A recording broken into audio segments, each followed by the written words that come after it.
Hola, buenas tardes. Muchas gracias por venir. Gracias por atravesar el patio, que yo sé que a estas alturas del año y con esta temperatura cuesta. Pero bueno, sirve para trasladarnos a otro tiempo y a otro lugar, que es lo que llevamos haciendo estos últimos meses, gracias a la convocatoria que Ángel ha hecho a 3, 4 artistas, ¿ha sido por sesión? Sí, durante y que terminamos hoy. Siempre da mucha pena terminar porque cada sesión ha aportado puntos de vista, discusión e información muy valiosa, yo creo.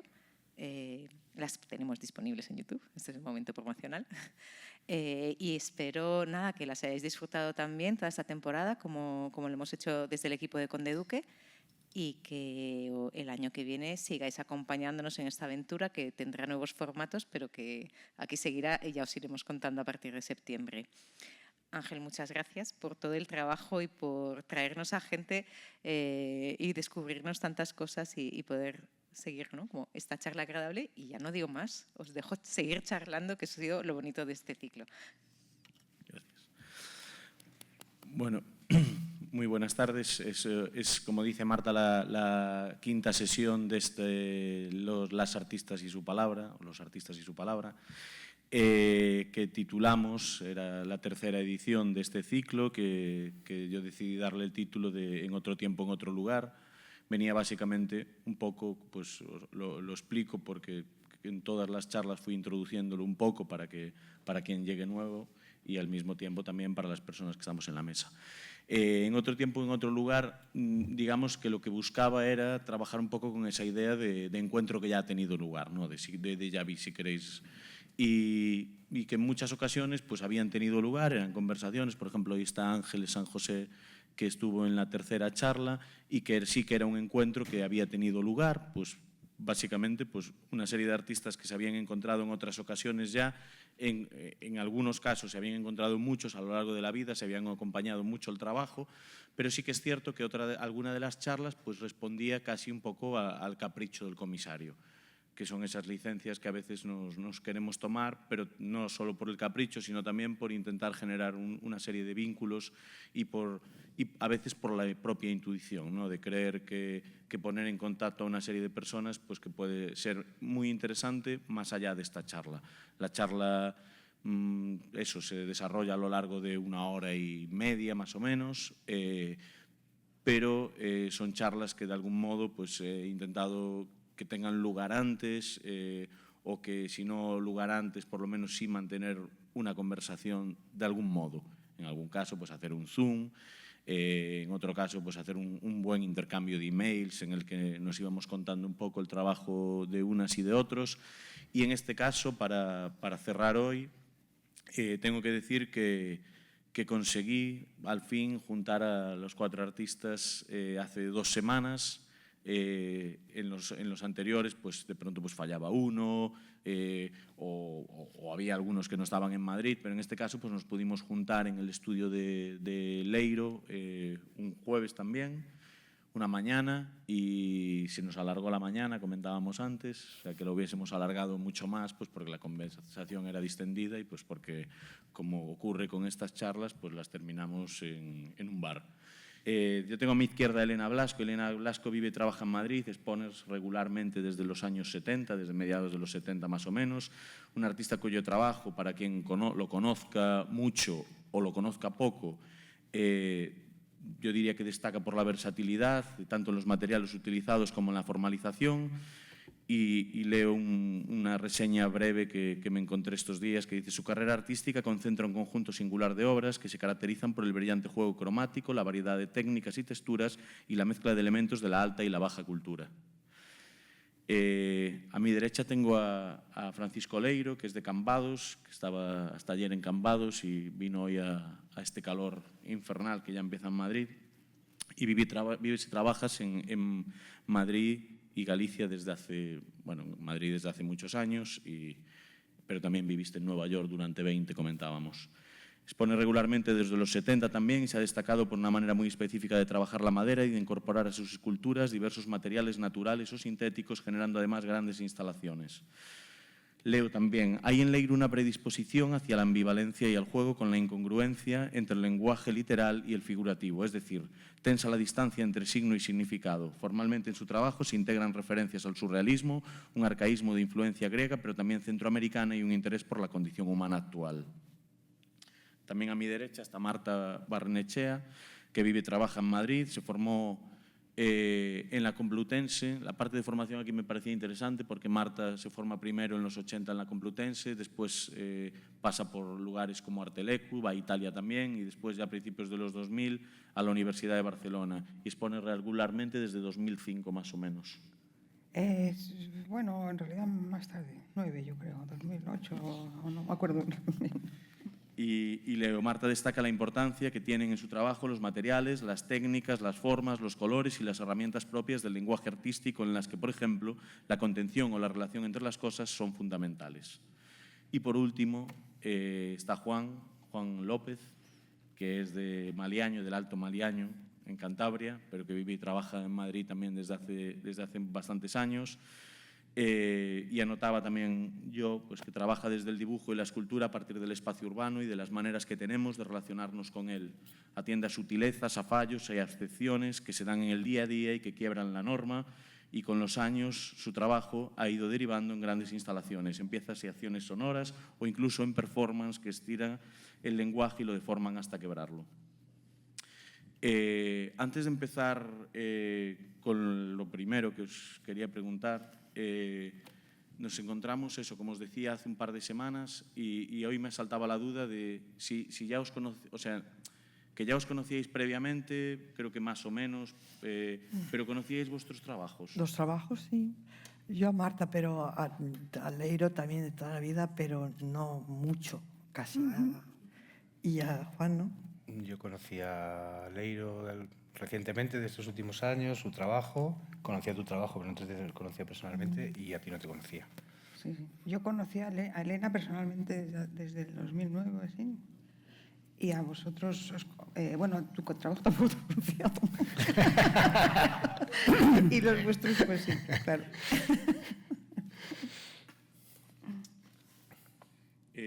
Comentábamos en el estudio aquel día, hablábamos de un ensayo que se llama El artesano, de Richard Sennett, que hablaba de eso, es un sociólogo estadounidense y escribía ese libro que él lo definía como un libro sobre la artesanía y la habilidad de hacer las cosas bien.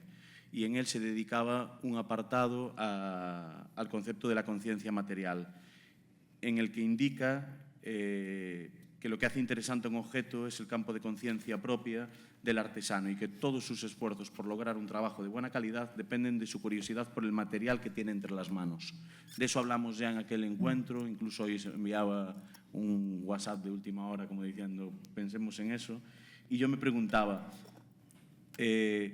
¿cuál es vuestra conciencia material, digamos, y que os mueve a tocar esas nuevas teclas, que os mueve a trabajar en el estudio, de abrir nuevas puertas, de trabajar, digamos, de avanzar en una experimentación, porque pasan los años, los trabajos ya no sois artistas desde hace 5, sino que ha pasado el tiempo y sin embargo, van apareciendo piezas que siguen incorporando un poco eso, nuevos lenguajes, nuevos materiales.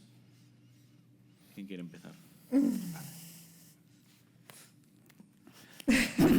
El señor de verde. El señor de verde, por favor.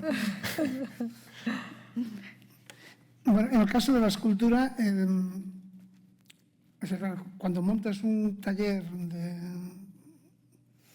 y vas acumulando cosas y tienes un buen espacio, al final cualquier material, cualquier cosa que esté atravesada en el taller es material a usar, ¿no? Y yo creo que es que ya va en el trabajo de escultor, ¿no? O sea, es disfrutar con los materiales. Es que el escultor le gusta andar con cosas en las manos, ¿no? Tener lo que sea, una arpillera, un palo. Te da pena a veces tirar las cosas, vas acumulando cosas, ¿no? Porque sabes que cualquier objeto en algún momento te va a servir para decir algo. Y cuando limpias el estudio y de repente dices, Tiro aquello o lo no tiro. tiré, aquello lo tiré, ¿eh? Es 3 años verdad. después dices, aquello era. Y cuando tiras algo, después te arrepientes, ¿sabes? Sí. Porque un día lo necesitas y dices, anda, mira aquello que tiré. Ya han pasado 10 años, pero... Sí, sí. Pues para mí es todo lo que he hecho. La pregunta tuya responde a todo lo que he hecho, porque, bueno, no me voy a hacer spoiler yo misma, pero a mí, luego lo cuento entonces. Pero los materiales es lo que me pone. Ya. Cualquier cosa. Es más, si no tengo materiales, pues esto que está aquí, como te dices tú, y lo atas, y se hace. Es muy importante. El material dicta la cosa y tú te sometes y en ese sometimiento surgen cosas que no saldrían en otro material. Luego te enseña una parte de ti que es con el material hace de anzuelo, de pescar unas ideas u otras, solo por adecuarte. Y eso me encanta. Es mi motor. Pero bueno, ya he hecho el spoiler. ¡Hala! No, pero es muy interesante esto de ¿no? que es el material el que Sí, sí, dicta sí. muchas cosas, ¿no? Que es esta idea de estar en el estudio sin saber muy bien hacia dónde vas y estar trabajando sin saber qué va a ocurrir, ¿no? Que ahí es donde realmente Por eso también y muchas decía... veces estás haciendo y estás pensando sobre lo que estás haciendo. Que Claro. que el Por eso material decía está- yo no tengo speech, como se dice, relato. A mí los materiales son los que me dictan y me ponen. Entonces, pero bueno, luego lo veremos. pero ese también es el relato. Ese es mi relato, Claro. que no tengo relato porque lo que tengo es materiales que me llaman la atención. Y como el mundo está lleno de materiales, pues blandos, Bueno, materiales y técnicas también, ¿no? también hablaría, sí.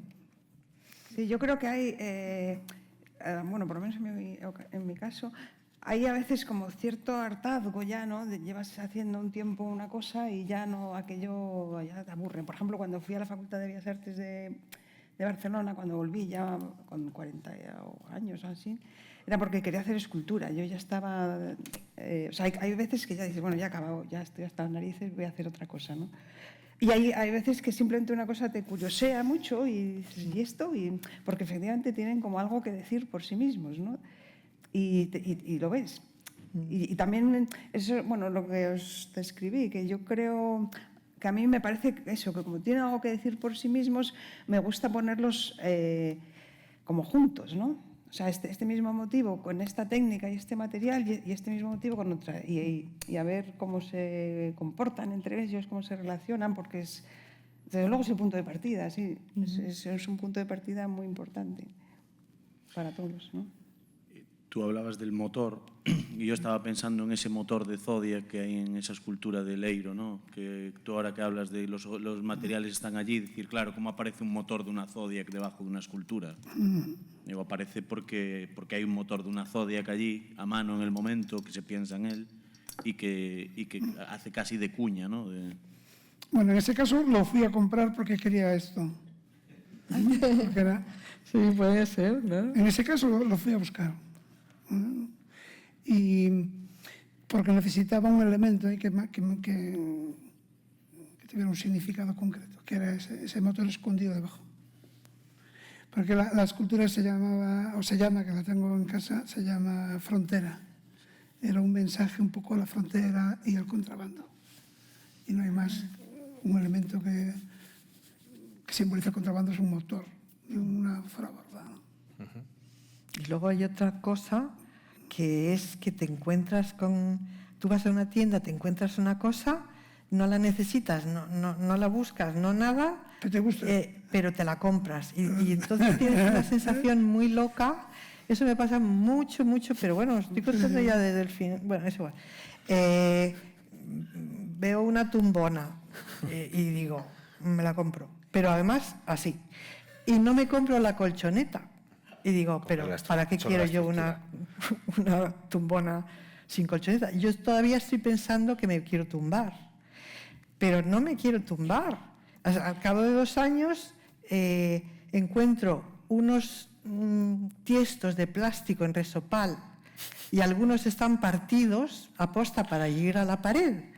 Y digo, joder, estos ya partiditos. Y me acuerdo de la tumbona y digo, lo forro así de tiestos y los partiditos se quedan fuera, ¿comprendéis? Encontraste la solución. Entonces, no, era la imposibilidad de sentarse, la imposibilidad que tenemos de descansar, porque hay tanto puto vacío en el mundo que aquí no descansa nadie. Y me sale así, ¡puas!, como un queso gruyère que rompes los agujeros, ¿me explico? Bueno, está dando una foto. Y todo esto tengo que comerme, que ¿por qué me compro esa tumbona? ¿Por qué me compro un abrigo como de niña de 11 años, yo ya con 50, y no me entra? Y no me entra, digo, ¿pero por qué? Sufro, porque digo, te está pasando algo. Y al cabo de un tiempo lo usas como color en un sitio, pero a lo mejor pasan 5 años, hablando de materiales.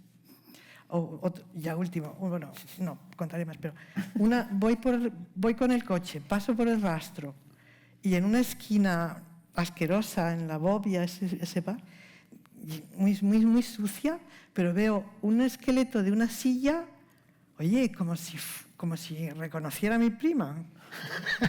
Y aparco, compro un periódico porque digo, ¿cómo cojo eso? Si es que compro un periódico, lo agarro, lo meto.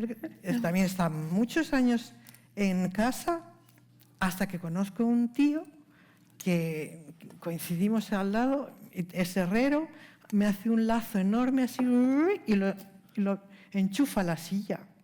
A lo mejor conocéis la pieza, no la he traído, pero y me encanta.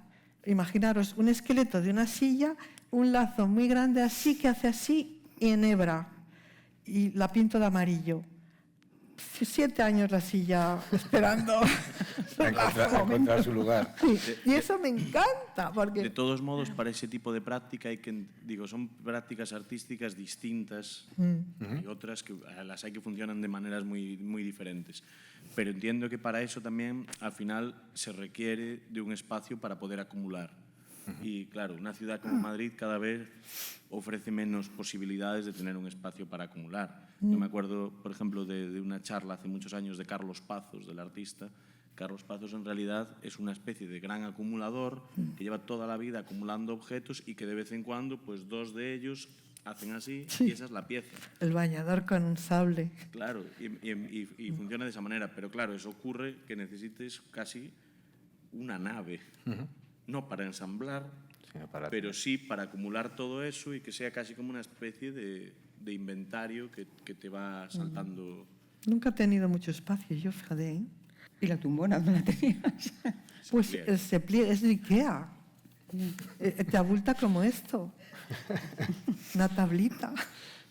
Podemos pasar, si queréis, a las imágenes, pero me gustaría también preguntaros, por ejemplo, Marta, ¿cómo es una jornada de trabajo? ¿Cómo es una jornada de trabajo? Pues es que depende de si tengo mucha presión porque tengo una exposición y entonces tengo que estar ahí 10 horas metida, o si tengo más tiempo y entonces lo voy alternando con otras cosas, hacer mi casa, porque mi taller está en mi casa. Y mi casa da mucho trabajo porque es muy grande. Entonces depende. A mí me gustan las jornadas largas, como muy concentrada y que el mundo me deje en paz, ¿no? Pero no siempre es así. Y bueno, yo qué sé. Es que depende mucho. Si ya he iniciado la idea, si no. O sea, por ejemplo, ahora hago muchas cosas con bordados, que es una cosa muy lenta. Y eso lo puedo hacer una vez que ya has iniciado el diseño y tal, pues lo puedes hacer mientras charlas. Que eso es una de las cosas por las que empecé a bordar, porque era compatible con mi vida social, ¿no? Porque llevo toda la vida odiando al mundo porque no se callan y me dejan en paz, ¿no? Pero eso no me hacía que no les odiara tanto. Y entonces eso lo puedo hacer con otras personas. Uy, me he movido el pinganillo este, me va a matar este hombre.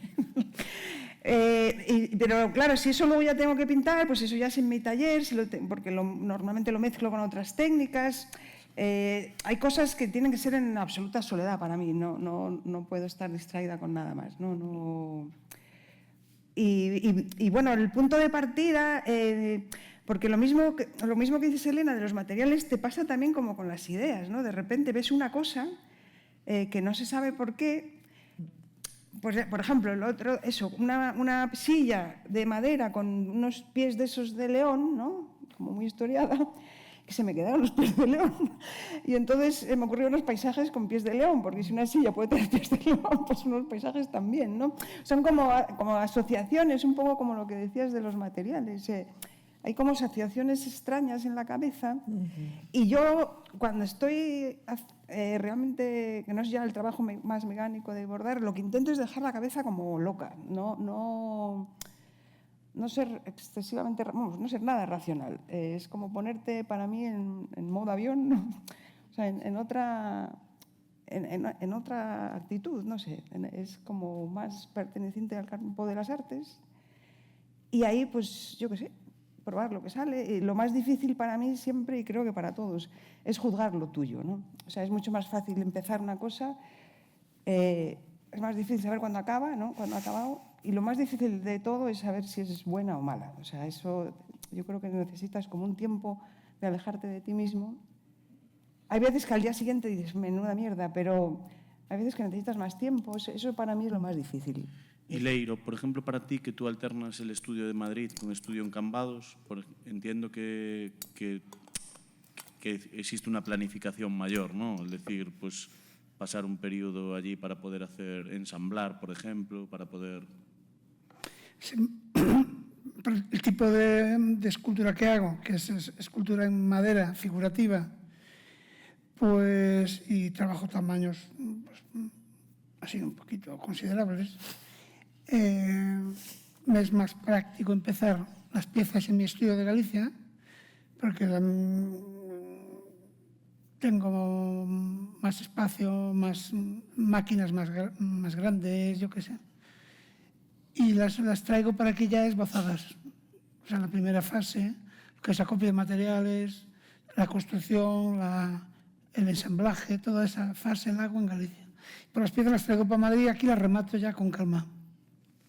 Pero bueno, es un sistema que tengo desde que me establecí en Madrid, porque simplemente es más práctico, una cuestión de... Pues mira, vamos a empezar a ver las imágenes, porque estamos hablando un poco en abstracto de todos estos procesos, pero tenemos imágenes aquí y pues podemos empezar por el tuyo directamente.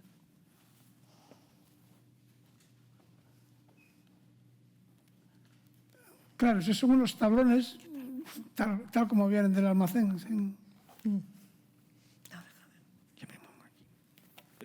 Esto es el taller de... Es mi taller de Galicia, sí. Claro. Esto es con los compres, es una maqueta. Yo es que soy escultor tradicional, o sea, tampoco me estoy inventando nada. ¿Y estas maquetas tienen el tamaño de la propia escultura o son No, más pequeñas? esta maqueta tiene 30 centímetros. Ah, sí, ¿de qué es? ¿De barro? En este caso yo creo que está hecha de yeso. O sea, y ya con la propia maqueta yo voy haciéndome ya una idea de cómo hay que construir la pieza, porque hay toda una fase de geometría, ¿no? De construir piezas. Vas recortando los tablones, los vas cepillando y ensamblando. Eso tiene un trabajo muy, muy complicado, ¿eh?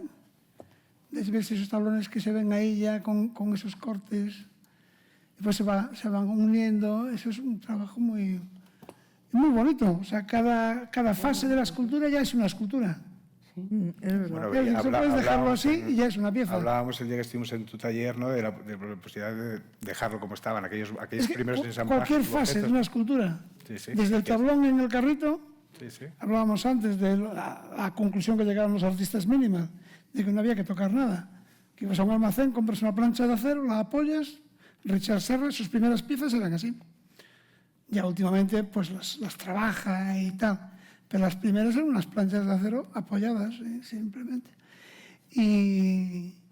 Pero toda la escultura del siglo XX pasa por ahí. Los avances de la escultura casi todos ya existían, estaban ya en el propio proceso del escultor. Cuando ves la escultura de Giacometti, no es más que la estructura de alambres que se hace cuando vas a modelar en barro. para hacer una escultura en barro, tú haces una estructura de alambres. Giacometti lo que hizo fue dejar el alambre con un poquito de barro, nada más. Sí, que es entender en qué momento del proceso paras, ¿no? Y decides, esto Él ya me sirve. llegó a o esa esto no. conclusión, dije, mira, a mí me gusta el alambre con un poquito, unos pegotitos de barro, y son esas figuras tan famosas que hemos visto por todos los museos. Claro, si es que la cuestión es cuándo parar, sí. Es que la escultura la escultura que se ve es cuando el artista para, Sí, sí. porque si no paras, desaparece. La mejor escultura es la desaparecida. O sea, es cuando viene alguien y le pone una bomba y desaparece. ¿Pero por qué dices eso, hombre? Porque es el proceso natural de la escultura. Toda la escultura a lo largo de la historia ha sido así. No te entiendo. ¿No entiendes? Pues porque viene alguien y la destruye. Ah, bueno, pero hombre, Eso es cuando por fin está terminada la pieza. quiere decir que nos vamos a morir todos, ¿no? Claro, tú fíjate lo ridículo que fue el caso este de la escultura de Richard Serra. La gente se preguntaba, ¿cómo puede desaparecer una escultura de 30 toneladas? Es que la escultura no desapareció nunca. La escultura de Richard Serra es un documento donde pone pieza de acero de tanto por tanto. Tal. Esa es la escultura de él, no la plancha de hierro. Ah, vale. La plancha de hierro se retiró de la exposición, se almacenó en macarrón y algún chatarrero se la llevó. Ya. Pero la pieza de Richard Serra nunca desapareció. Es que yo nunca entendí esos titulares. Nunca existió.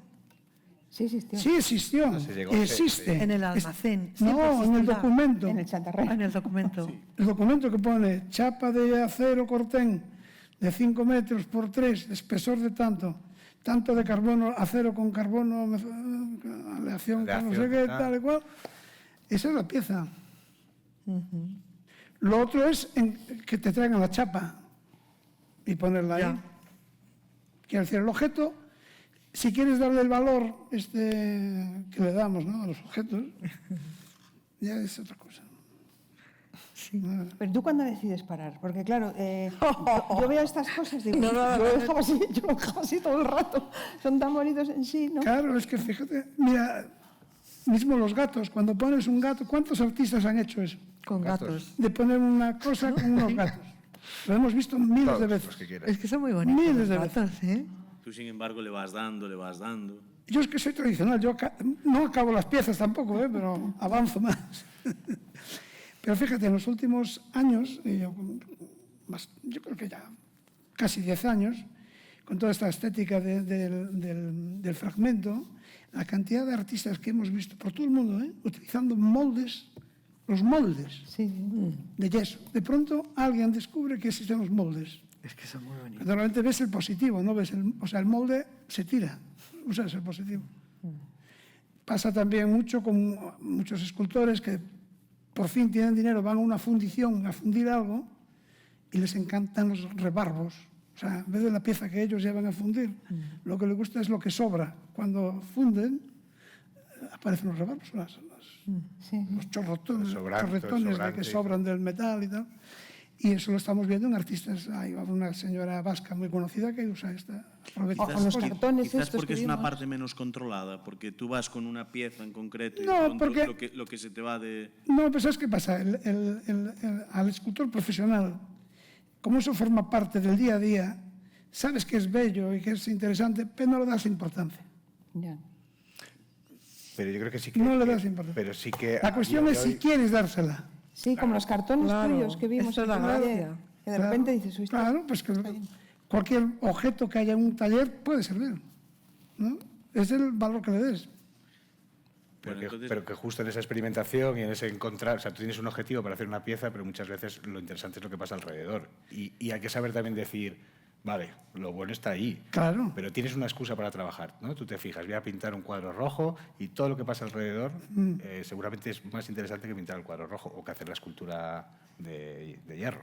Entonces, de repente, como que estar pendiente todo el rato en ese proceso en el taller de que lo que está ocurriendo, lo que se está generando, vas con un objetivo, pero todo lo que se genera alrededor, todo lo que, ¿no?, todo lo que queda Pero eso colgando, ahí hay cosas muy interesantes. Pero ese es el goce. Pero es lo que dices tú. es el goce del Claro, artista. y es lo El que artista dices. tiene que gozar con eso. Yo a mi, Otra cosa es lo que enseñas después en la, Sí, sí. en la sala de exposiciones. yo a mi asistenta le dije una vez, Mercedes, va a haber cosas raras por aquí, si ve cosas que no comprende bien, no las tire, que es arte y es sagrado. Y a partir de entonces me decía, ¿esto qué hago? ¿Lo tiro o es arte? Y no, ella no sabía cuál de las cosas era basura y yo tenía que verlo también porque me daba ideas. Porque a lo mejor no era arte, pero decía... Pues ahora que lo dices. Ahora que no lo toco. Y además se queda así. Y fue muy gracioso. Y seguimos igual, ¿eh? O sea, ¿esto qué hago? ¿Es arte? O sea, que o es lo tiro? coautora. Bueno, entonces la pieza va evolucionando así. Pero Se va eso blanco, ensamblando. ¿qué es? A ver, ¿esto blanco qué es? Es que la pieza después lleva unos elementos de forrado de relleno. tela. Forrados en tela. Esos son Por hispano. por spam. Pero eso ya se queda ahí dentro. Dentro, ¿no? Después va tapizado. Y luego ha tapizado encima del... Después sigue así. Tapizado Ahí, de- por ejemplo, vemos que se ensambló lo que sería la parte del cuerpo con la parte que vemos aquí a la izquierda, ¿no? Se ensamblaron esas dos. Y dentro está el polispan. ¿O no? No, No, después el polispán, los polispán lo adapto y lo voy encajando ahí. Allá atrás ya se ve ya con las telas puestas. Ah, se queda así la pieza. Esa es la pieza en esa fase. Es que no te vimos el otro día de estas piezas. No, Las pues has ya las vendido tengo en todas. Galicia. No los he vendido aún. Está en Galicia, ¿no ves que hay verde y hay...? Ay, Galicia. Sí, sí. Pero Que funciona bien, ¿eh? esto es un tipo de pieza, es toda una familia que utiliza, yo las llamaba pavitas, porque tienen en la cabeza así como de moco de pavo. Y esos elementos textiles es un poco como el menudillo del bicho, ¿no? O sea, cuando compras un pavo, siempre te traen dentro, cuando lo sacas la barriga, te traen el menudillo, pues un poco más por ahí la cosa. Ay, qué bárbaro. ¿Cómo somos, eh? Ya ves. Qué gracia el menudillo. No, pero a mí me pasó una vez en Nueva York, compré un pollo, y lo metí en el horno con todo, y pues cuando lo saco, tenía en bolsas de plástico, pues yo qué sé, el corazón, los riñones, todo eso. Picadillos. Ahí metido con el plástico y todo. Pues, después aprendí que había que mirar dentro. Cuando compras un pollo hay que mirar lo que hay dentro. Y aquí donde marcó. Claro, tiene un hoyo enorme. Tenía metidas bolsas de plástico en el pavo. Con los órganos. Con el menudillo. Son así. Vamos a pasar entonces, por ejemplo, disculpad, vamos a pasar entonces a las imágenes que seleccionó Elena. Vale. Bueno, ¿Quieres verlas aquí, Elena? sí. La tumbona. Bueno, no paran de reírse. La primera. tumbona. Os lo cuento como un cuento. Está la tumbona ahí, digo. Esta es la tumbona. Sí, sí. Mírala. No sé si se perciben estos cortaditos, ¿los veis? Sí. Sí. Que fue lo que me dio la idea de juntarse con la tumbona. Pues ya me los daban como los higadillos. Bueno, en el 86 voy a exponer en Ángel Romero 2 plantas. Me toca la de abajo grande, está el cuadro. Arriba 14 cuadros, pa. Los monto, nos vamos a un bar como siempre y yo en el bar me pongo malísima. No me gusta nada, ¿qué hago? Y tuve la suerte que era una especie de fin de semana largo, o sea, tenía 4 días. Tuve otra suerte, un galerista maravilloso, y le dije, por favor, déjame las llaves, yo tengo que cambiar esto. Y en los 4 días puse los 14 cuadros en el piso de abajo, todos juntos, en una pared, y todo lo que había en el estudio, todo lo que estaba por ahí, que no lo ves, que tú no le haces caso, pues tenía las pieles, pues tenía un lienzo de esto, pues tenía pieles artificiales, los hierros no, porque eso hay que soldarlo y tal igual. Pero bueno, toda la planta me la hice en 4 días, lo juro. Pinté por las paredes, porque es que me encontré a mí misma, da vergüenza decirlo, pero además fue justo antes de la primera exposición. La primera fue en Montenegro, pero no cuenta. Entonces, todo me valía. Me volví como loca. Se me abrió un mundo entero, porque lo que hemos hablado antes, todo podía ser mío, porque eran cuadros y cuadros que era un rollo. un rollo, ya sabía cómo iba a salirme el cuadro. No soportaba la cosa cuadrada. Luego he hecho unos cuadros, mira, con pompones, con tal de no ver las esquinas. No soportaba ver las esquinas. Pues pongo 4 pompones. Pues esa fue la del 86. Y ahí, digamos que rompí aguas. O sea, ya fue todo el resto del tiempo, pues esas cosas. Mira la tumbona. Eso eran unos almohadones llenos de algodón. Estuve en América, había muchos pobres en el suelo, se me quedaron metidos en la cabeza. Luego han venido aquí, vemos esto constantemente. Pero entonces yo no había visto gente en el suelo en esa pieza que es de goma, la naranja. Bueno, entonces, ¿qué fue esa exposición del 86? Encontrar mi lenguaje, pero para siempre, vamos, hasta ahora. ¿Y qué metí? Pues cambio de técnicas, cambio de materiales, cambio de lenguajes artísticos, que cada material te lleva, la goma te lleva plástico, colorines, lo que sea. La madera te lleva el hierro, fíjate. Entonces, si coges esto como lenguaje, hablando con los diferentes lenguajes de los materiales, pues que es infinito, como la vida misma, ¿no? Entonces, esa exposición fue mi lenguaje. ¿Quieres que pasemos esta segunda? Lo mismo. Yo tenía una idea de hacer estos ladrillos y poner la cabeza de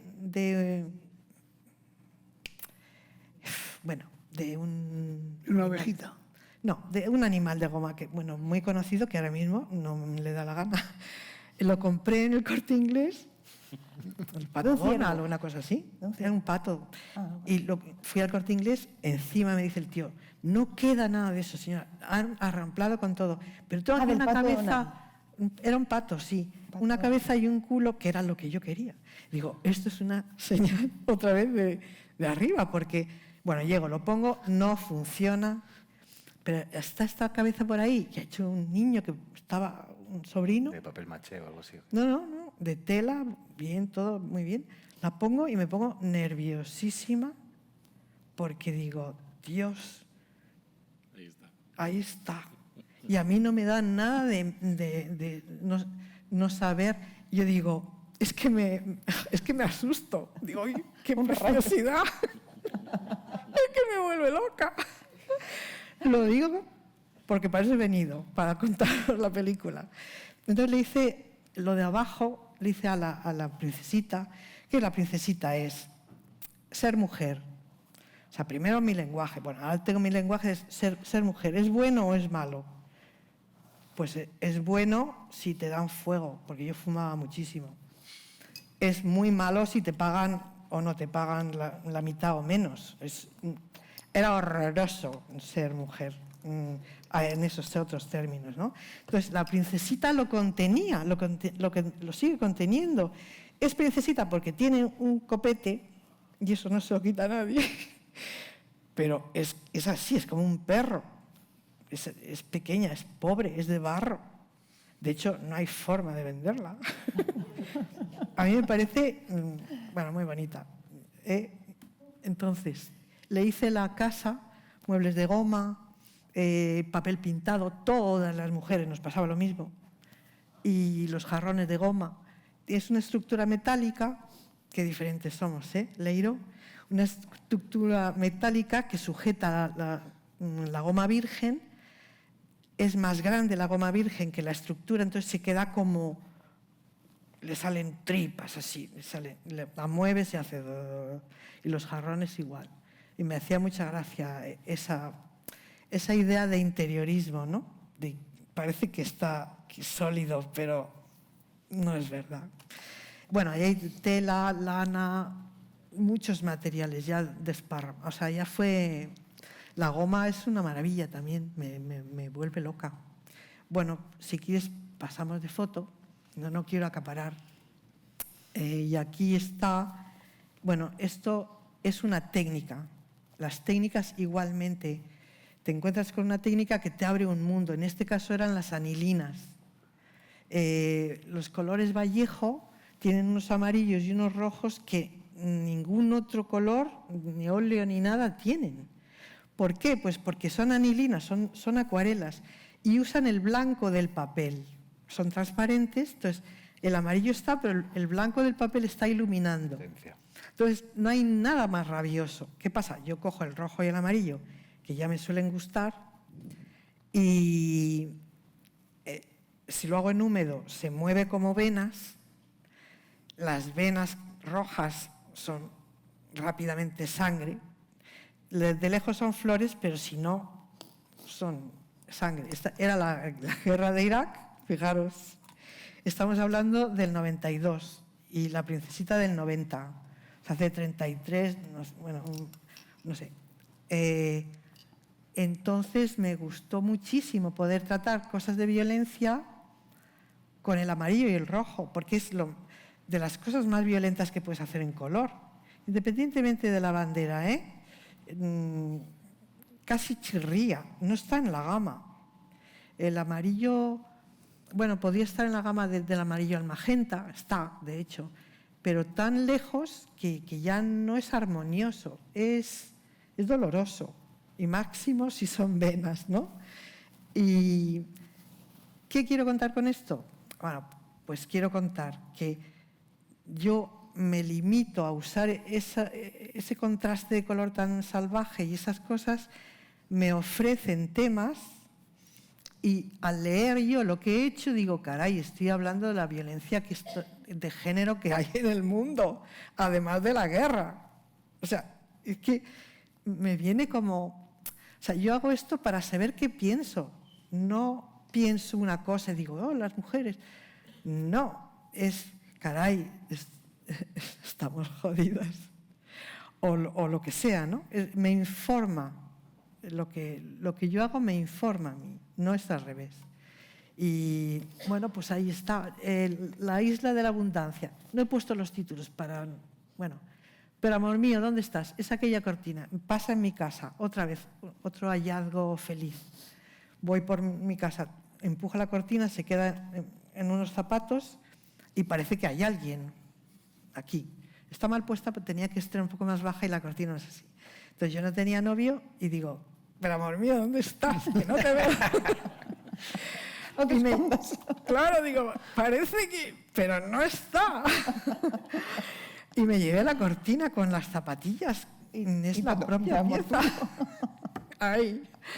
El médico que es un médico, el de la isla de la abundancia se llama, en Estados Unidos, en un mall de esos, una tela que era asquerosamente realista, unos tomates súper realistas, y daba miedo la tela esa.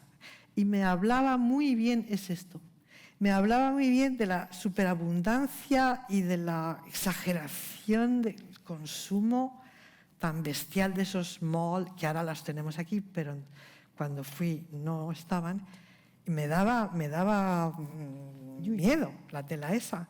Y le puse un médico, que también me lo encontré en otra tienda, que era una marioneta, lo mismo. ¿Para qué quiero yo este médico? Un médico feo. Se lo casquea a los tomates. El problema. Y era América. ¿Sabes? La sensación esa de los mall americanos que te da un poco ganas de devolver. Entonces, bueno, y así sucesivamente. Entonces, he dicho, materiales están ya por todas partes. La montaña y la niña que corre es ancha es Castilla o ni falta que me importa, porque me compré una casa en Segovia y dije, es poliéster, que también me encanta, y bueno, pues los otros son guaches y acuarelas. La puntita nada más, la de los almohadones, también es poliéster, está herida. Tiene 2 almohadoncitos, sin más.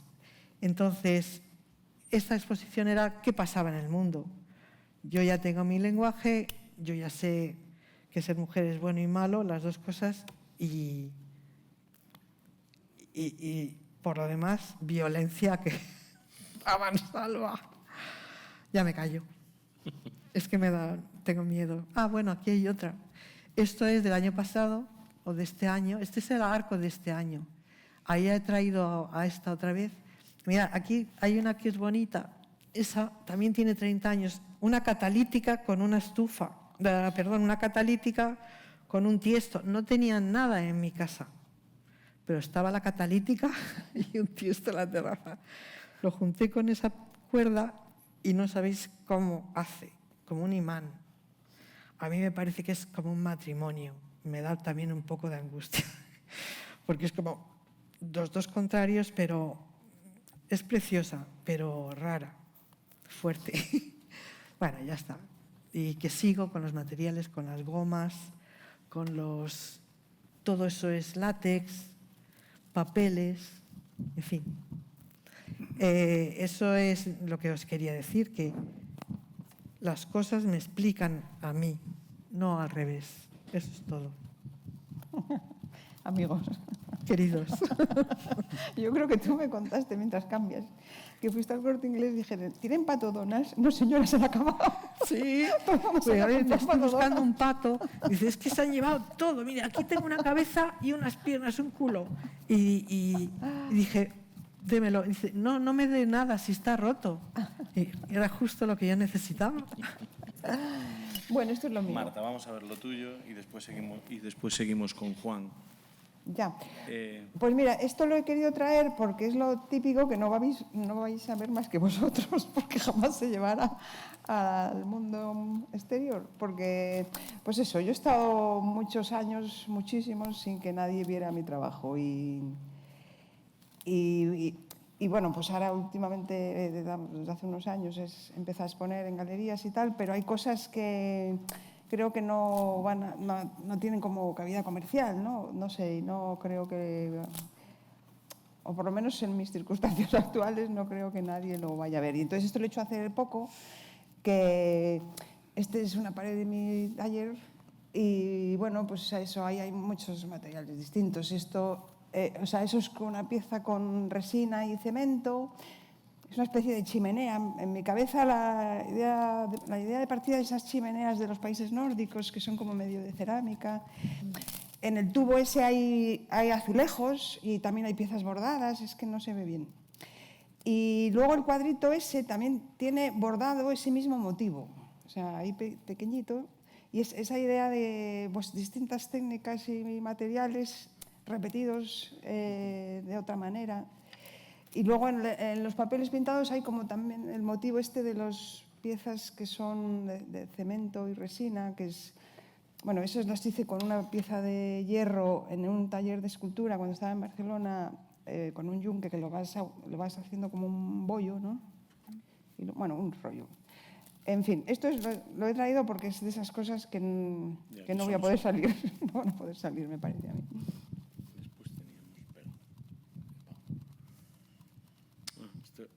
Era la última. Esta es otra pieza, esta es otra cosa que hice en Barcelona, en mi taller de Barcelona, que no vio nadie más que yo, pero literal, no vio nadie más que yo. Y era cuando estaba haciendo escultura, entonces eso fue, el punto de partida fue un marco que vi en la Catedral de Tarragona, que tenía un pegote de cemento en medio, porque se había caído lo que estuviera, y que me pareció muy gracioso y muy paradigmático de nuestros días, que ya no sabemos ni qué conmemorar, ¿no? Más el pegote de cemento. Y luego en esos años yo tenía mucho interés en la relación entre el dibujo inicial, de cuando dices, ay, voy a hacer esto, ¿no? Que es un dibujo muy sencillo, y cuando la escultura es un proceso más complejo y más lento que otros, pues yo quería eso, como qué se pierde, qué se gana, ¿no? O sea, de la idea inicial y del proceso final de la pieza que te ha salido y la relación entre ellos. Entonces, ese no era el dibujo inicial, pero era más, o sea, lo que hay en la pared son dibujos, está dibujado sobre la pared. Vamos, lo que hay en la pared, todo está en la pared. Lo negro. Sí, sí. Pero luego lo otro es de azulejos, unos azulejos y una pieza que hice con un molde y tal, de yeso. Y entonces la relación que había entre ellos, eso siempre me interesa la relación entre cosas distintas, ¿no?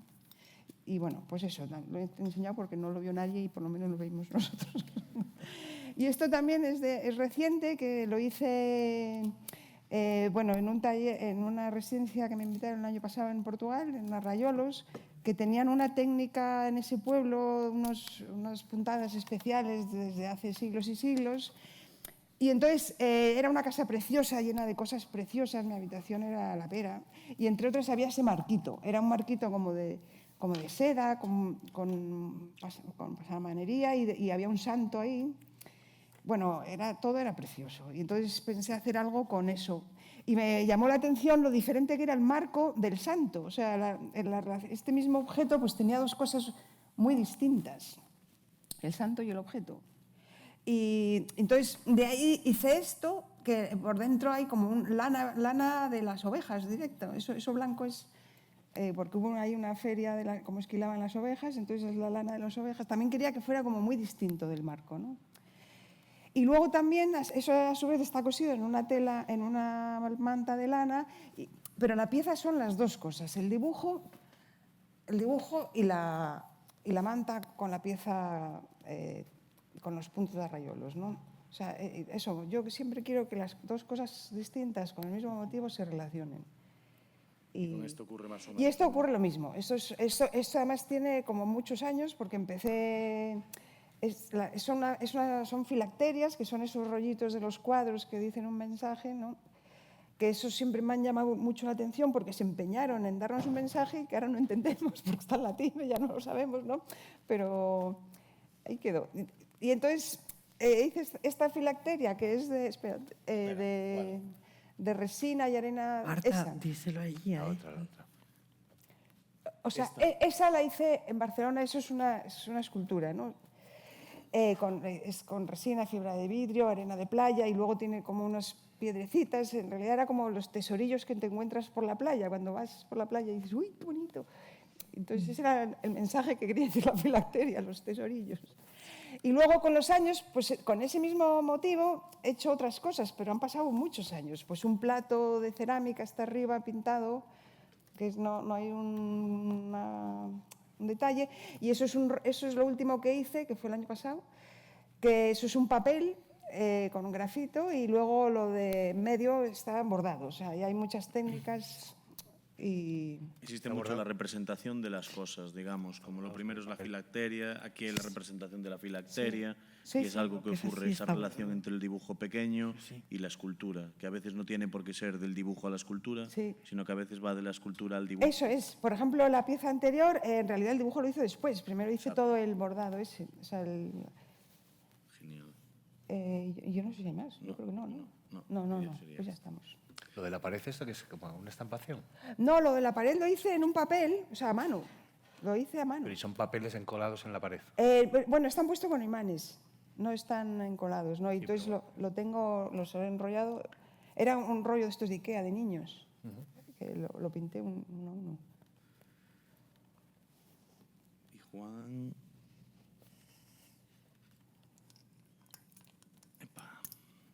A ver, Juan. Bueno, Juan seleccionó 3 proyectos, o sea, 3 piezas, o vinculadas con también exposiciones. Sí, porque bueno, en principio habíamos hablado, ¿no?, de esta idea de mostrar procesos. Sí. Y el día que nos juntamos por primera vez para preparar un poco esta mesa, recordamos este proyecto que hicimos juntos en el Marco de Vigo, en el que el propio proceso de trabajo para una idea de un proyecto que veremos después, surgió, ¿no?, otro proyecto por un accidente, ¿no?, que fue este caso, que estábamos preparando un polipasto, una grúa, para instalar para hacer una acción con unas piezas, una acción escultórica. En principio iba a ser un dibujo, ¿no? Se convirtió en otra cosa, pero en el inicio del proceso del proyecto fuimos a instalar necesitamos este polipasto, esta grúa para mover una serie de objetos y nada, y pinchamos tubería. Entonces habíamos cortado el pladur de la sala para poder fijar ahí bien la grúa y nada, y pinchamos los baños del restaurante del museo, ¿no? Entonces empezó a salir agua. No fuimos nosotros, fue el técnico. Sí, bueno. Sí. Pero varios agujeros. Sí, hay varios. Hay 3. No, ya había algún agujero más porque ahí ya se había fijado alguna cosa más en exposiciones anteriores, pero Lo que el agua, o sea, nosotros acertamos en uno y por los agujeros que ya había de otros proyectos o de empezó otras a colar. necesidades, se empezó a colar el agua entre los ladrillos. Y nada, y la cosa fue lo que comentábamos, ¿no? Que ahí estaba todo el mundo histérico, que se estaba inundando la sala, pero yo estaba ahí tan tranquilísimo con el móvil grabando, diciendo, ya está, o sea, ya no tenemos que hacer nada más, esto ya ha ocurrido, ¿no? Como Entonces el resultado, en realidad lo que se buscaba, es esta pared es la del fondo, o sea, sería aquí, Sí. este sería el agujero, se fijaba el polipasto, se encajaban 2 farolas a presión y después se quitaba el polipasto y se le ponía otra vez la plancha de pladura y se pintaba, se dejaba todo Sí, bonito. yo creo que justo en ese proyecto, o sea, había como un plan, pero todo fue modificándose según íbamos avanzando en el montaje, ¿no? Porque la idea de este proyecto venía de otro proyecto que se había hecho un año antes, consistía en unos dibujos con moto, con neumático de moto en el suelo de un museo. Y la idea ahí era que se quedaba solo el gesto, ¿no? Como el gesto de aquí ha ocurrido algo y la huella de ese gesto, que era dibujar con moto, es lo que quedaba, ¿no? Y fuimos a hacer este proyecto pensando un poco en la misma idea, que lo que quedase fuera es el gesto, que en este caso eran las líneas que se habían dibujado en las paredes por el atascamiento de las farolas, pero la idea era desmontar las farolas después, o sea, era como meternos en un embolado gigante para dejar 4 líneas en el espacio. Pero así como en el caso de la moto, sí que quitamos la moto porque digamos que las líneas que quedaron ya tenían una entidad como escultórica bastante importante. Aquí, cuando vimos las farolas atascadas, fue imposible negarse a que lo que había que presentar era todo el, Sí, todo porque el objeto. se renunciaba a otra parte. En lo de la moto se dejaba la marca en el suelo y se dejaba un vídeo. una documentación. Aquí había un vídeo también, pero el vídeo en este caso no se puso, quitó. porque en realidad ya se estaba viendo lo que había ocurrido. Y era casi como dibujar con 2 farolas. Sí, porque claro, lo que hacíamos era dejar las farolas a la entrada del espacio y con el polipasto al fondo las íbamos forzando con las cadenas hasta que ya llegó un punto en el que ya no las podíamos mover más. Entonces ya se desmontó las cadenas, se desmontó tal, y cuando ya lo teníamos, que ya decidimos que se quedaban las farolas, el técnico que se había vuelto loco con el tema de la inundación dijo, y si quieres las enciendo. Y dije, pues las vamos a encender. Y entonces la iluminación de la pieza era la propia luz de la farola, ¿no? Sí, Pues sí. es un piezón. Bueno, de hecho se ve todavía la mancha ahí atrás del agua, Sí. porque tardó días en secarse. Sí, sí. Y el siguiente proyecto, Bueno, luego estos son otra serie de trabajos que son más recientes, que también con esa idea de recoger huellas, marcas de superficie, en este caso de la ciudad. Básicamente lo que hacemos es trabajar con un material. Trabajamos con los moldes, que hablaba Leiro antes, ¿no? Trabajamos con silicona para molde, y lo que hacemos es como capturar la superficie de la ciudad en determinados puntos, elementos. En este caso, esta serie trabajó con la señalética vial, intentando construir como un nuevo alfabeto, unos nuevos signos a partir de los signos establecidos que ya hay en la ciudad, ¿no? una pregunta, así para hacer un inciso. Veo que ahí hay una persona arrancando, que esa no eres tú, o eres tú. No, no soy yo. Antes Elena hablaba, por ejemplo, de alguien, de una asistente. Bueno, pero era una persona que trabajaba más en limpieza. Pero, por ejemplo, ¿soléis trabajar con asistentes? Y miro hacia Leiro también, porque tú trabajas con unas piezas muy grandes, Sí, pero de manera más puntual, ¿no? Digo, no hay una persona todos los días. yo no todos los días, pero yo necesito ayuda, sí. Sí.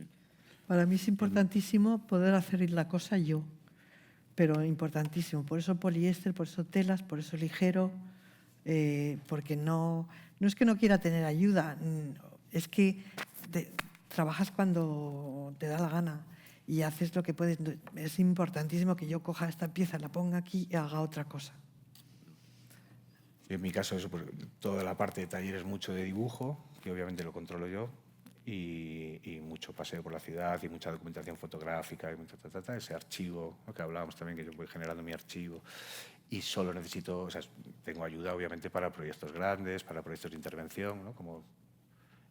digamos que es la práctica más conocida de mi trabajo, entonces ahí siempre hace falta equipo de gente, ¿no? O Y en este caso, por ejemplo, pues son piezas esta en concreto eran 4 metros o 5 metros, los tiempos de secado, no puedes estar tú solo en un polígono abandonado en Mejorada del Campo, tirando silicona porque se seca, no te da tiempo, entonces necesitas ayuda siempre. Por ejemplo, Y yo Marta, nunca he usado, vamos, no he tenido ayudantes, pero ya me hubiera gustado, o sea, porque no me lo he podido permitir. Digo, pero las piezas también tienen un carácter como muy abarcable, muy del Pero, hermano. o sea, a mí a veces se me ocurren cosas, pero digo, puf, ¿esto cómo lo hago? O sea, si no tengo ayudante. O sea, no, yo si fuera rica, pues, porque hay cosas que se te van de las manos. Como ellos. Como ellos. Es una miserable. Bueno, entonces el resultado de estos arrancados son... Sí, esas pieles, o sea, ese concepto de piel, ¿no?, que yo le añado a la escultura, se presenta como un secadero, ¿no? Y son como capas, es casi como pellejo de la ciudad que se ha ido deshilando, desconchando, y se presentan eso con esta idea de colgadero, de secadero de piel, ¿no? Y lo que sí que hacemos es que, como en los moldes, esas huellas, esos signos que rescato, sí que elijo que partes para intentar como construir otra especie de alfabeto, hay como una intención de escritura, ¿no?, de alguna manera. Y esto sería... Esta es la base de todo. Esto está enfrente de la ventana de mi habitación desde hace 45 años. Pero en Maliaño. En Maliaño. Y es un elemento que ha estado persiguiéndome toda la vida. Y no sabía muy bien por qué, pero lo he entendido muchos años después. O sea, yo en mi trabajo siempre he estado como buscando relaciones entre arquitectura y caligrafía, buscando posibles encuentros entre dos disciplinas, porque creo que hay como cosas en común, ¿no?, que tienen que ver con la construcción de forma, con la construcción de significado, y también, por otro lado, como la propia imposición que suponen las dos cosas, tanto la arquitectura y el urbanismo como algo que nos es impuesto, y obviamente el lenguaje y sus representaciones signos, que son las letras y los alfabetos, ¿no? Entonces hay un elemento, esto es ENSA, es de equipos nucleares, es una empresa estatal que está allí, que lo que es básicamente lo que fabrican son piezas para centrales nucleares, y tienen este elemento que es una grúa exterior, bueno, es una grúa interior-exterior.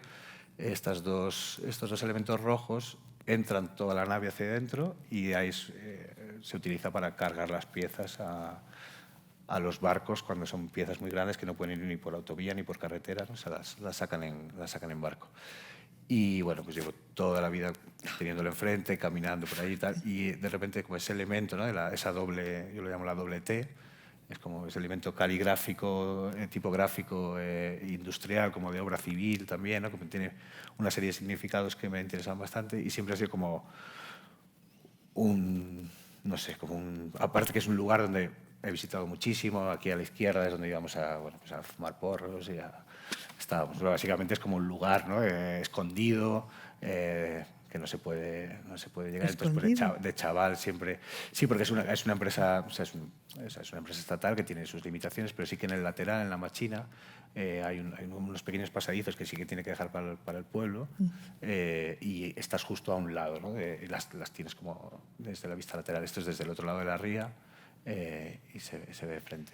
Es bonito, entonces, bueno, ¿no? Sí, entonces es como un objeto escultórico que he encontrado, digamos, en la ciudad, que siempre me ha remitido a esa idea de estructura, volumen, significado por esta idea de la forma tipográfica, esa relación con la letra T y demás. Entonces, después de muchos años teniéndolo delante, hace 2022, hace un par de años, hubo un proyecto organizado por Didálica, que es un colectivo con base en Barcelona, pero que consiguieron unas ayudas del Gobierno de Cantabria para hacer un proyecto sobre la bahía y sobre el entorno de la bahía en Santander, y me invitaron y les dije, bueno, pues el momento es este, yo quiero hacer algo con estas grúas, y obviamente no se puede tocar, no se puede hacer nada, es un lugar súper secreto, no se puede grabar, es como que es un lugar donde salen piezas que tiene que ser todo a nivel de seguridad y de imagen del lugar, no puedes documentar nada, es muy complejo. Y lo que les propuse era traducir esa caligrafía, esas dobles test, como hacerlas sonar, llevarlas como si la propia escultura nos dijese cómo se pronuncia, ¿no? O sea, era más un tema de cómo pronunciamos esta forma, ¿no? Y bueno, realicé una serie de dibujos a partir de la propia forma de la grúa, que nos funcionaron un poco como partitura. Este es un ejemplo de uno de ellos. Y lo que hacíamos era amplificar el sonido de dos personas, dos baterías profesionales, amigos, cercanos, que tocaban la base de las grúas, de las estructuras, y por medio de unos micrófonos de contacto y unos amplificadores lo que hacíamos era emitir ese sonido al entorno de la bahía. Era como devolverle el ruido al entorno, ¿no? Al paisaje. Y bueno, es un poco lo que estamos ahora. Yo, entre las cosas que comentamos en la visita al estudio de Leiro, surgió un relato que era a partir de un relato de Kafka que hablaba sobre la construcción de la Gran Muralla China, que yo ya lo había utilizado hace años para una exposición y que me parecía interesante porque Kafka comentaba, antes decíamos si era verdad o mentira, pero en realidad eso poco importa, ¿no? O quizás sea verdad, yo creo que es verdad. Que comentaba básicamente, pues imaginémonos la Gran Muralla China y que se iba construyendo por fragmentos de 500 metros. Entonces, básicamente eran cuadrillas de 20 trabajadores que empezaban en un punto, iban construyendo sus 500 metros y al otro lado, en los otros 500 metros, había otra cuadrilla y cuando se unían, 500 y 500, o sea, 1 kilómetro de muralla, se hacía una gran fiesta, volvían a casa a descansar. Pero al mismo tiempo, como había muchos fragmentos por todo el norte del imperio llevándose a cabo, ellos se iban encontrando con trabajadores en otros tramos que estaban totalmente aislados, veían un poco cómo se talaban los bosques para apuntalar, y Kafka básicamente lo que decía era que ellos trabajaban en solitario, pero al mismo tiempo, gracias a esa dispersión y a esa vuelta a casa, ellos iban entendiendo que formaban parte de un todo, ¿no? Entonces era un poco la única manera posible de llevar a cabo una obra de tal magnitud porque, claro, crecía el desánimo, ¿no? De estar 5 años construyendo un fragmento de 500 metros para unirse con el otro, pero en realidad estaba aislado en medio de la nada. Era 1 kilómetro de muralla que no era barrera de nada.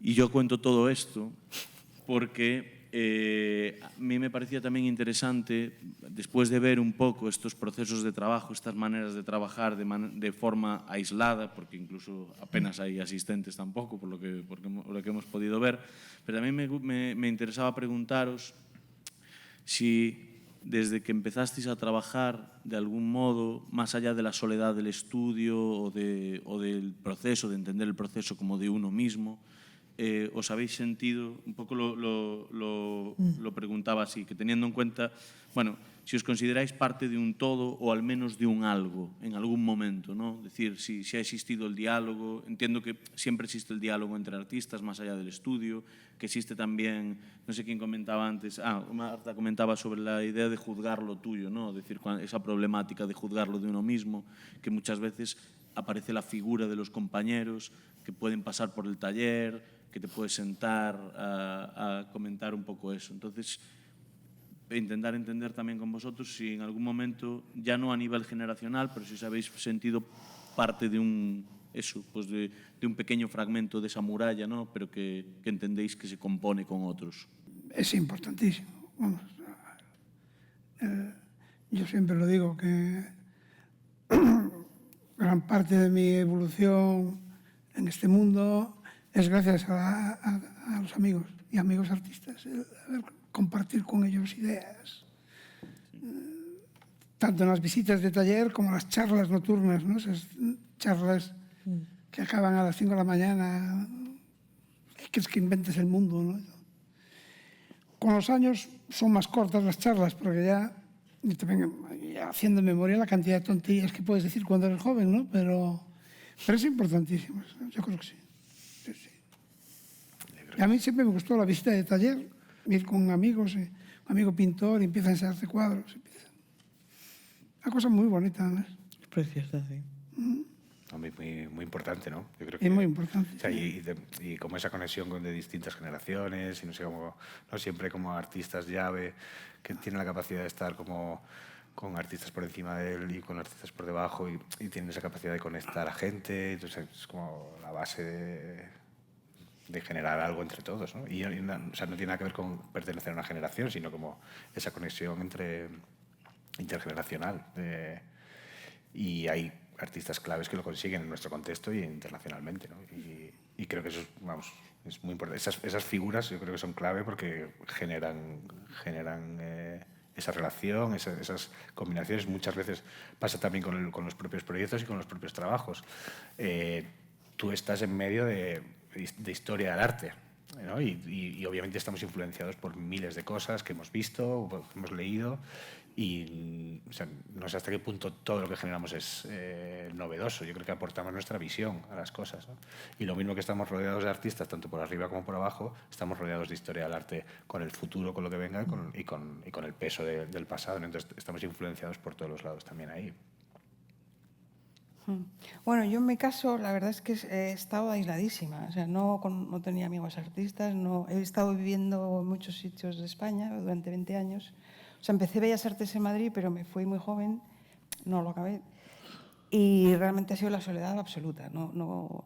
Pero hay una cuestión en esa parte del aislamiento que tú dices que tiene mucho que ver con una cuestión laboral, ¿no? Sí, claro. O sea, era porque me iba cambiando, en fin, que no era un aislamiento buscado realmente, pero es que llegar a una ciudad es muy difícil de repente. Ay, quiero ser amigo de los artistas. No funciona así, ¿no? Para nada. Y ha sido al volver a Madrid, pues hace como 15 años que por casualidad empecé a exponer y por casualidad empecé a conocer artistas y tal, pero tampoco a mi estudio no viene nadie, porque como vivo a 60 kilómetros, ¿no? O sea, realmente yo sí que voy, pero no, o sea, tampoco nadie jamás me dice, no, pues mira, yo creo que eso no, o sea, que ya quisiera yo. Pues tienes que comprar unas botellas de vino. Joder, yo les ofrezco, tengo un jardín maravilloso, tengo una casa estupenda, pero ahí no viene ni Estaba pensando yo en el estudio de Leiro, pues claro, de pronto se abre una botella de vino y aparecen unas sardinas, de pronto los 60 Mira, kilómetros... pongo las sardinas, claro, los 60 kilómetros, ay no, porque luego hay que volver pedo, en fin, que no viene nadie. Pues yo también bastante sola, pero sola. ¿Por qué? Porque yo cuando vi las cosas que me apetecía hacer, dije, tengo que tener un trabajo, porque hice muy bien, ¿eh? Porque no iba a vender eso. Entonces, pues daba clases por la mañana y por la tarde trabajar. Los amigos es esencial, pero a mí no he encontrado casi en nadie, una persona nada más, Isabel Baquedano, que ya se ha muerto. Bueno, te lo digo en serio. Bueno, pero una persona que podía hacer, sí, y es lo mejor que te puede pasar en la vida. Alguien con quien digas, ¿cómo ves esto? Y te dice, no, sí, va a misa. Bueno, a mí me has pedido muchas veces su opinión, le digo, Sí. ¿qué, pongo esto? Ni de coña. Y lo pone, digo, ¿para qué he venido hasta aquí? Bueno, muchas veces buscas eso también, ¿no? A ti Buscar que alguien te diga... No, tú, claro. me has yo preguntado, hacer lo ¿pongo esto? contrario, Y digo, ni de como- coña, esto es Si malísimo, a esta no lo persona, pongas. si Voy a la a feria y está. esta persona no le gusta, es que es bueno, ¿no? Y a veces Pero también juegas. a veces juegas con eso. Y juegas. Y juegas. Invitas a alguien y dices, voy a hacerle la pregunta esta, a ver qué dice. A ver qué dice. Se le dices al revés, ¿no? O que digas, está. Sí, claro. Bueno, no sé a qué hora nos echan hoy, porque algunos días nos dejaban más, otras veces nos cortaban a las 9. Como veo que quedan 10 minutos, quería daros también... En realidad os quiero dar la palabra, pero yo ya tengo algo que preguntar. Entonces, digo, si queréis preguntar algo, estupendo. Digo, ahora es el momento. Podéis levantar la mano, no sé si hay un micrófono por ahí. Pero bueno, como veo que todavía os lo... espera, no sé si hay un micrófono. Pregunta. Vale, Pero un momento. te oigo. Digo, esperad un momento, porque como lo graban, quizás después sea interesante que...